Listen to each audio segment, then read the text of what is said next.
Hello Modi గారు sir, మీరు గొప్ప అదృష్టవంతులు. మీకు మరోసారి శుభాకాంక్షలు. ఇక్కడ తెలుసుకోవాల్సిన మా అభ్యర్థన ఏంటంటే అండి, మోడీ గారు దయచేసి మీరు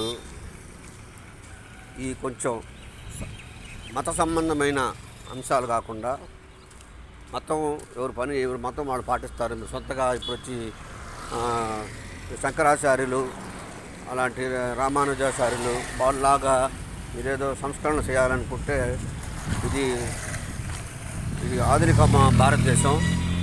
మాకు మతంగా మాకు కావాల్సింది అతి సాధారణ వ్యక్తికి కావాల్సింది ముందు ముఖ్యమైనవి 3. ఒకటి ఆహారం, రెండోది వసతి, ఉండటానికి వసతి, మూడోది కట్టుకోవడానికి గుడ్డలు.